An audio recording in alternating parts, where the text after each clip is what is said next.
Salam, hər vaxtınız xeyir olsun, necəsiz? İnşallah yaxşısınız, hər zaman da yaxşı olasınız. Biz bugün məntiqdən qeyri-aşkar operatorlar bölməsində test nümunələrinə baxacağıq. Keçid edək suallara. Birinci sual.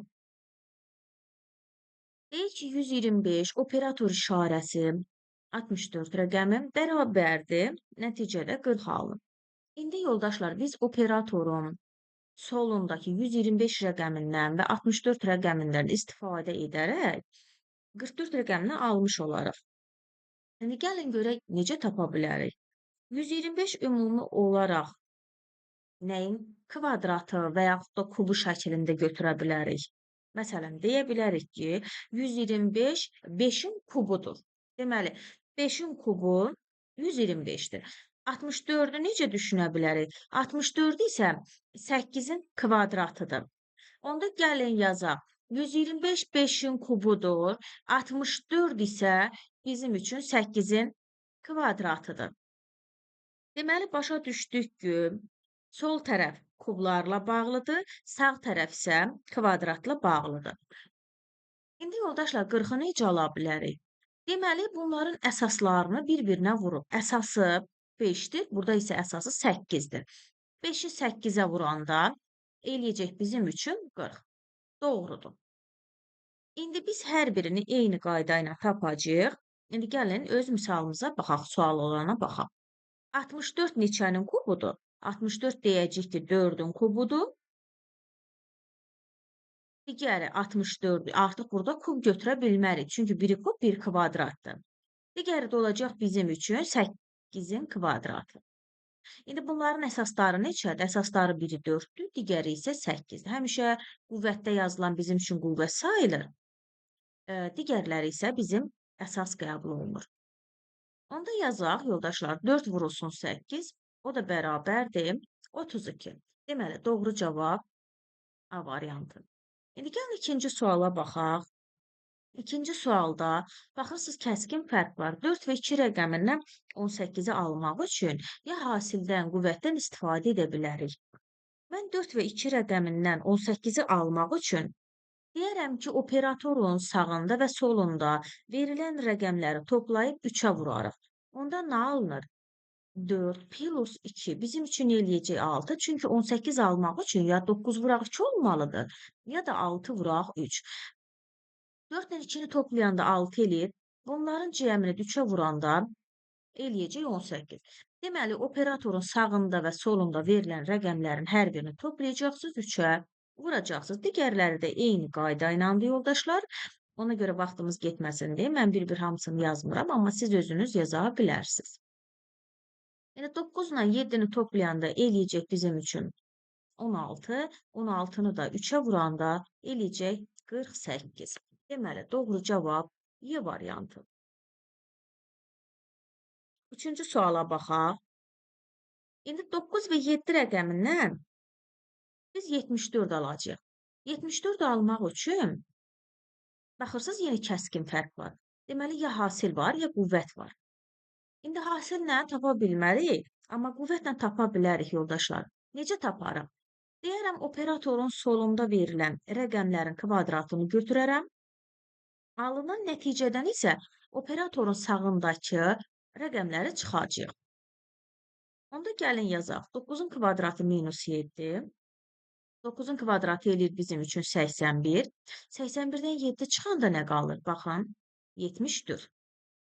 Digərləri də eyni qayda ilə də yoldaşlar. Yazacaqsınız 8-in kvadratı minus 11. 64 eləyir. 64-dən də 11 çıxanda 53 eləyir. Baxın, doğrudur. İndi gəlin sual işarəsi olan sətri hesablayaq. 8-in kvadratı minus 7 eləyəcək. 8-in kvadratı bizim üçün 64 eləyir. 64-dən də 7-ni çıxacaq. Bu da eləyəcək bizim üçün 57. Deməli, doğru cavab A variantı. Dördüncü suala baxaq. Dördüncü sualda 4 və 9 rəqəmindən biz yenə də nəticə 9 almalıyıq. Bunu necə taparıq, yoldaşlar? Baxın, 4-ü 9-a vuraram. Yəni, bunların ikisinin hasilini götürərəm. 4 vuraq 9. 4 dəfə 9 neçə edir, yoldaşlar? 36. İndi mən 36 rəqəmindən 9-u necə alaram?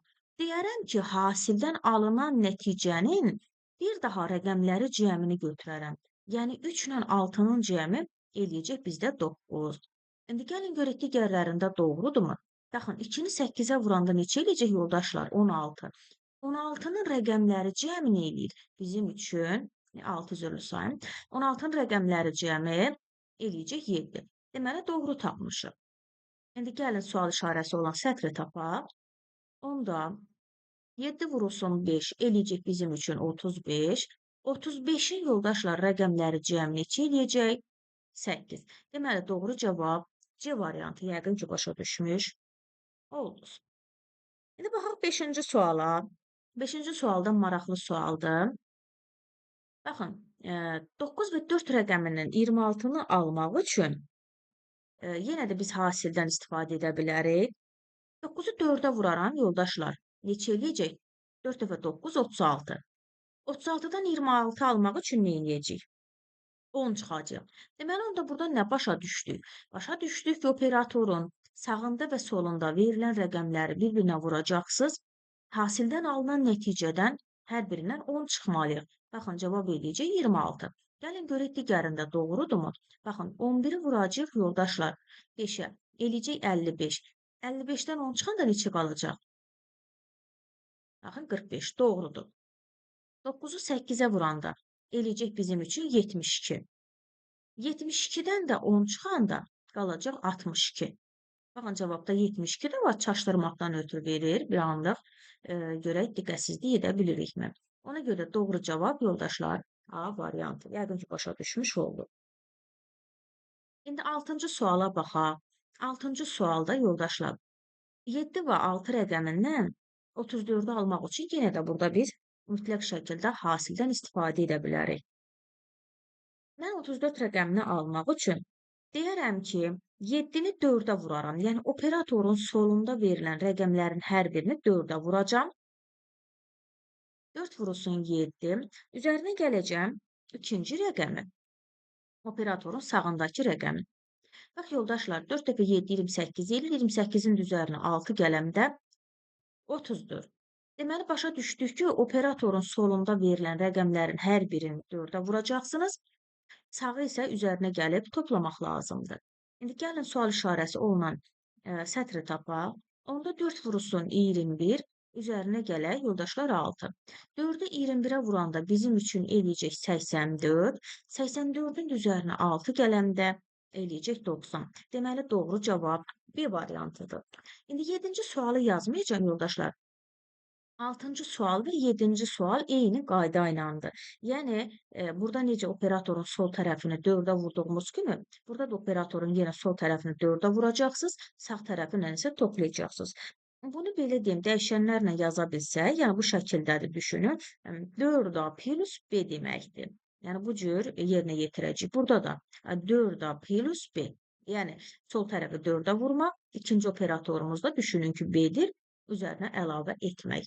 6 və 7-ci suallar eyni qayda ilə həll olunur.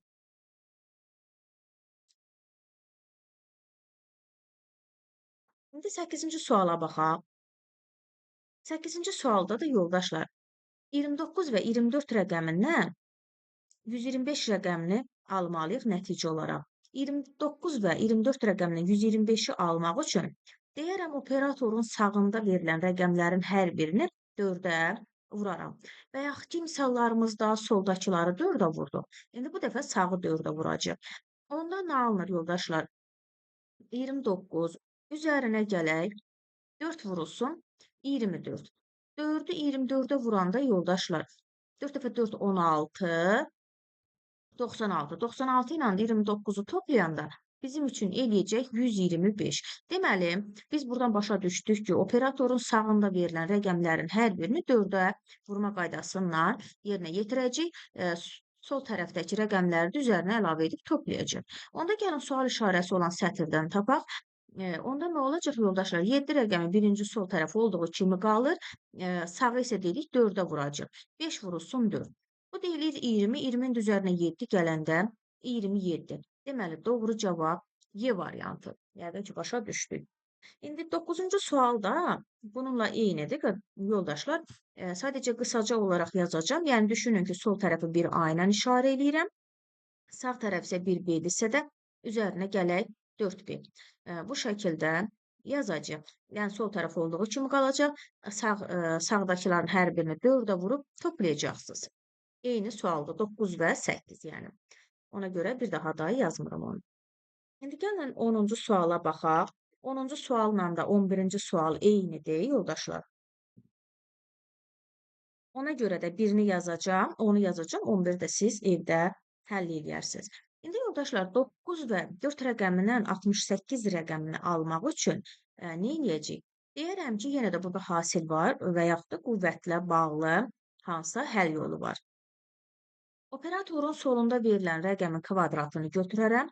Yəni 9-un kvadratı minus 9-un kvadratı eləyir 81. Mən 81-dən neçə çıxsam 68 qalar. Deyərəm ki, 13.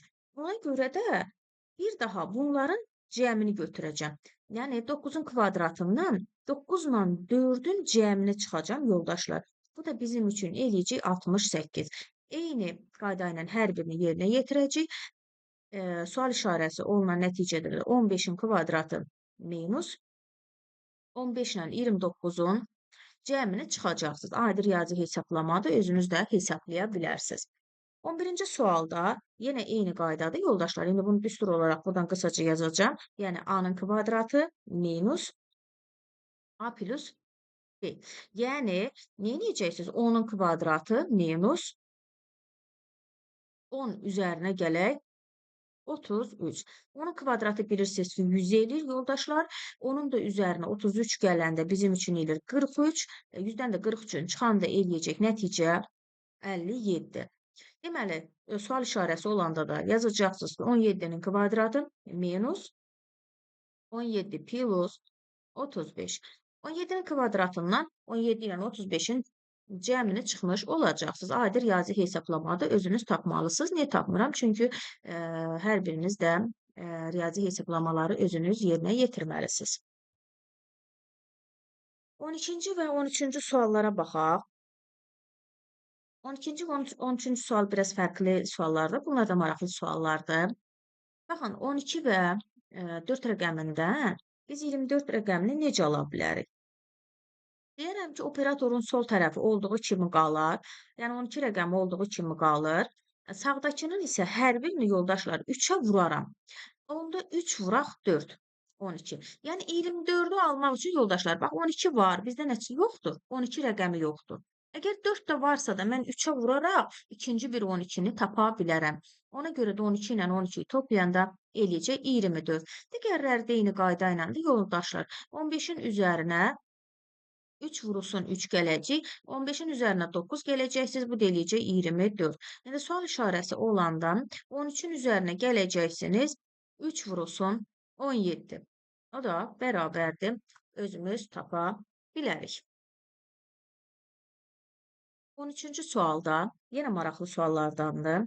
Baxın 9 və 3 rəqəmindən biz yenidən 9 rəqəmini almalıyıq. Bunun üçün nə edə bilərik? Deyirəm ki, 9-u bölərəm 3-ə. Yəni operatorun solundakı rəqəmi sağındakı rəqəmə bölmüş olaraq. Bu bölmədən alınan nəticədə neçə alınır yoldaşlar? 3 rəqəmi alınır. 3-dən 9-u necə ala bilərəm? 3-ün də kvadratı bizim üçün eləyəcək 9. Və yaxud da bu şəkildə yaza bilərik. Yəni A bölünsün B bunların kvadratı. İndi digərlərində də doğrudur. Bax yoldaşlar, hər birində 8 bölünsün 4 eləyəcək bizim üçün 2. 2-nin də kvadratı eləyəcək 4. 6 bölünsün 2 eləyəcək 3. 3-ün də kvadratı 9. İndi 12 bölünsün 3 eləyəcək 4. 4-ün də kvadratı bizim üçün eləyəcək 16. Doğru cavab B variantı. Yəqin ki, başa düşmüş oldu. 14-cü suala baxaq. 14-cü sualda da yoldaşlar biz 89 və 23 rəqəmindən 66 rəqəmini necə ala bilərik? Deyərik ki, 89-dan 23-ü çıxaram yoldaşlar. 89-dan 23-ü çıxanda baxaq görək, bizim üçün neçə qalacaq? 66. Baxıram cavab 66 var, amma burdan nəsə yenə düşünə bilmərəm. Davamına baxaq yoldaşlar. 94-dən gəlin 49-u çıxaq. 94-dən 49-u çıxanda bizim üçün qalacaq 45. Düzdürmü? Amma bizdə cavabda nə verib yoldaşlar? 54 verilib. Deməli, buradan başa düşdük ki, operatorun solundakı rəqəmdən sağındakını çıxdıqdan sonra alınan nəticənin rəqəmlərinin tərsini götürüb. Deməli, 45-in rəqəmlərinin tərsini yazdıqda neçə alınacaq? 54. Deməli, 66-nın da elə rəqəmlərinin tərsi 66 eləyir. Digərləri də eyni qaydadır, yoldaşlar. 76-dan 24 çıxacaq, eləyəcək bizim üçün 52. 52-nin də rəqəmlərinin tərsi eləyəcək 25. 38-dən 12 çıxacaq, eləyəcək bizim üçün 26. 26-nın da rəqəmlərinin tərsi 62. Daha cavabı gedib 26 götürmək olmaz. Doğru cavab A variantı. Deməli, yoldaşlar, biz bugün sizinlə qeyri-aşkar operatorlardan 14 dənə sualın izahına baxdıq. Bu bizdə birinci hissə. Davamını isə yenidən izah edib atacağım. Baxarsınız. Hər birinizə uğurlar. Çox sağ olun, təşəkkür edirəm.